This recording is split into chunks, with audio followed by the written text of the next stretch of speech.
নমস্কার, আমি তরুণ ঘোষ। আমাদের চাচা ডোনাল্ড ট্রাম্পের নাটকে শেষ হচ্ছে না। ওই যে তিনি প্রথম দিন নাটক করলেন যে we have lost India and Russia to the deepest and darkest China. তারপরেতে তাকে হোয়াইট হাউসে প্রশ্ন করা হয়েছিল যে আপনি কি সত্যি সত্যি ইন্ডিয়াকে হারিয়ে ফেললেন? তখন তার আবার নাটকবাজি আবার শুরু হয়ে গেল। এই নাটকবাজি আর তার শেষ হবে না। আসলে হয়েছে কি, কেউ হয়তো ওনাকে বলে দিয়েছে যে স্যার আপনি কিন্তু অনেক দূর এগিয়ে এসছেন, এরপরে এগোলে কিন্তু এবার কিন্তু আমাদের এক্সিট রুট পাওয়া যাবে না, আমাদের অবস্থা কিন্তু খুব খারাপ হবে। কেউ ওনার কানে এই ফুসমন্তরটা দিয়ে দিয়েছে। তারপর থেকে তার ভুল বদল শুরু হলো। কিন্তু এটা হচ্ছে বাইরের ভুল বদল।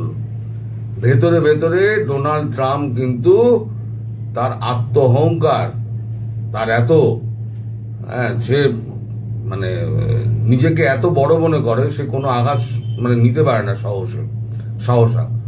তার নরেন্দ্র মোদীর এই যে উপেক্ষা, তাকে বারবার বলা সত্ত্বেও নরেন্দ্র মোদী কোনো রকম রাগ করেননি।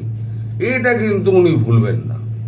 সুতরাং আজকে হয়তো সম্পর্ক ঠিক করার জন্য অনেক বার্তা দিচ্ছেন, কিন্তু মোদীজিও খুব সতর্ক। এখন আপনার কতগুলো ডোনাল্ড ট্রাম্প চাচার আমি কতগুলো টুইট দেখাই। নাই লিখছে, at the White House, US President Donald Trump made the following significant statement on the India-US relationship. He বলছে, I will always be friends with Modi. He is a great Prime Minister. India and the United States have a special relationship. There is nothing to worry about. I don't think we have President Donald Trump when asked about the Truth Social post about losing India. উনি বলছেন, I got along very well with Indian Prime Minister Modi. As you know, he was here a couple of months ago. We went to Rose Garden. তাতে কি হয়েছিল? রোজ গার্ডেনে গিয়ে কি নরেন্দ্র মোদীর ঘাড়ে 4টে মাথা গজিয়ে গেছে? রোজ গার্ডেনে আমরা গেছিলাম, গিয়ে আমরা ওখানে ঘুরে বেরিয়েছিলাম। তা যেহেতু মোদীর নাম করেছেন, ওই জন্য নরেন্দ্র মোদী তার একটা উত্তর দিয়েছেন। যেহেতু উনি মিডিয়াতে নরেন্দ্র মোদীর নাম করে বলছেন, নরেন্দ্র মোদী এইগুলো খুব মেনে চলেন। কোনো রিলেশনই তো ভারতবর্ষ খতম করে না। কারণ একবার যদি ব্যাকডোর চ্যানেল যেমন বন্ধ হয়ে যায়, যেমন পাকিস্তানের সঙ্গে হয়েছে, নতুন করে খোলা যায় না। ইউএসকে আমাদের দরকার, আমাদের ইউএসকে দরকার, এটা হচ্ছে একদম কঠিন সত্য। কিন্তু সেই সত্যটা থেকে মুখ ঘুরিয়ে নিয়েছে আমেরিকা। ভারত কিন্তু নয়। ভারত কিন্তু আমেরিকা সম্পর্কে একটা উচ্চারণ করেনি। এত বমশেল ফাটিয়েছে, তারপরেও কিন্তু নরেন্দ্র মোদী বা জয়শঙ্করজি কেউ কোনো কথা বলেনি। যা আমাদের বলা হয়েছে সমস্ত রণধীর জয়সওয়ালকে দিয়ে বলানো হয়েছে। এবং ওই পোস্ট সম্পর্কে যখন রণধীর জয়সওয়ালকে, আমাদের বিদেশ দপ্তরের মুখপাত্র রণধীর জয়সওয়ালকে যখন প্রশ্ন করা হয়েছিল, রণধীর জয়সওয়াল খুব সতর্কভাবে উনি উত্তর দিয়েছেন, ওই পোস্টের ব্যাপারে আমি কোনো মন্তব্য করব না। ভারতবর্ষ পুরো এড়িয়েই গেছিলেন। এখন এই যে ডোনাল্ড ট্রাম্প যে এটা করেছেন, সেখানে এখন মোদিজি একটা উত্তর দিয়েছেন। মোদিজি কি লিখছেন? Deeply associate and fully reciprocate President Donald Trump's sentiment and positive assessment of our ties. আপনি দেখুন, এইখানে একটা শব্দ কিন্তু নরেন্দ্র মোদী হটিয়ে দিয়েছেন। আগে কি লিখতেন? My dear friend Donald Trump. এখন কিন্তু কিচ্ছু লেখা নেই, এসব একদম পরিষ্কার লেখা আছে, deeply associate with fully reciprocate President Donald Trump's sentiment and positive assessment of our ties. একদম পরিষ্কার। আমরা একের ওপরে বিশ্বাস করি এবং আমাদের একটা পজিটিভ অ্যাসেসমেন্ট রয়েছে। India and US have a very positive and forward looking comprehensive and global strategic partnership বলে উনি ছেড়ে দিয়েছেন। আগে হলে প্রচুর কথাবার্তা লিখতেন, এখন আর উনি ডোনাল্ড ট্রাম্পকে বন্ধু হিসেবেও স্বীকার করেন না, আর উনি মাই ফ্রেন্ড হিসেবে বলেনও না। তারপরে ডোনাল্ড ট্রাম্প সে তো ছেড়ে দেওয়ার পাত্র নয়। তারপরে তিনি একটা আবার রিটুইট করেছেন, dear Narendra Modi, never forget China is a snake, only US can tackle China. মানে আমি নরেন্দ্র মোদী, আপনি চায়না সম্পর্কে সতর্ক থাকবেন, চায়না কিন্তু স্নেক,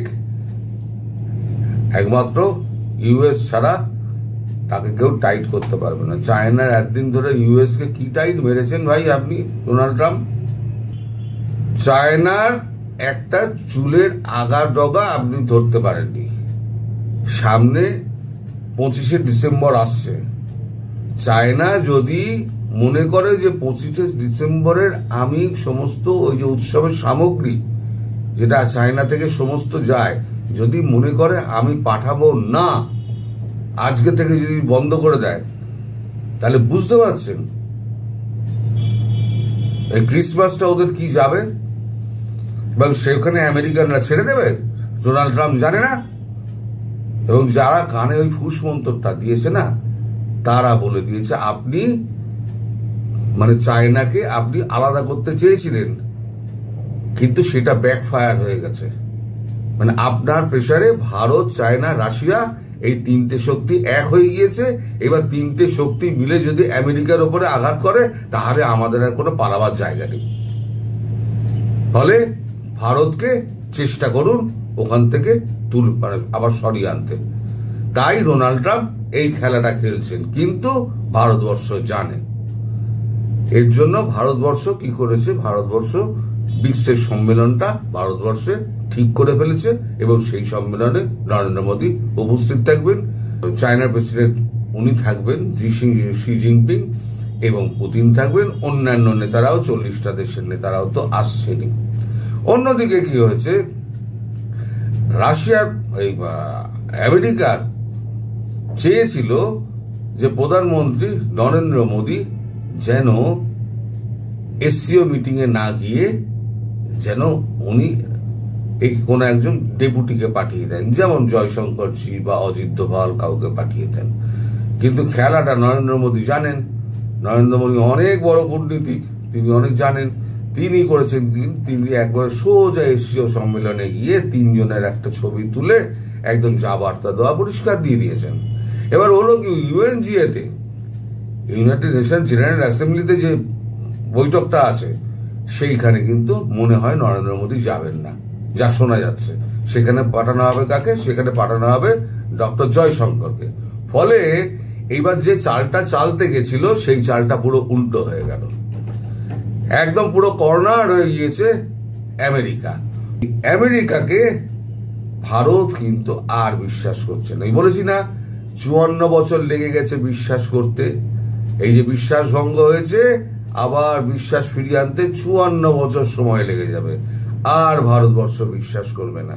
হ্যাঁ, যা একটা ডিপ্লোম্যাটিক চ্যানেলে যা কথাবার্তা হয়, কথাবার্তা আছে, কথাবার্তা থাকবে, কিন্তু মাই ফ্রেন্ড ডোনাল্ড ট্রাম্প শব্দটা ডিকশনারি থেকে উনি উড়িয়ে দিয়েছেন, মানে ওনার ডিকশনারি থেকে। আর কোনোদিন মাই ফ্রেন্ড ডোনাল্ড ট্রাম্প আর মোদীজির মুখ দিয়ে বেরোবে না। যাই হোক, আপাতত নাটকের অনেক বাকি আছে, পরবর্তী অংশ আবার কাল পরশুর মধ্যে দেখতে পাবেন। সবাই ভালো থাকবেন, সুস্থ থাকবেন এবং সাবধানে থাকবেন। নমস্কার।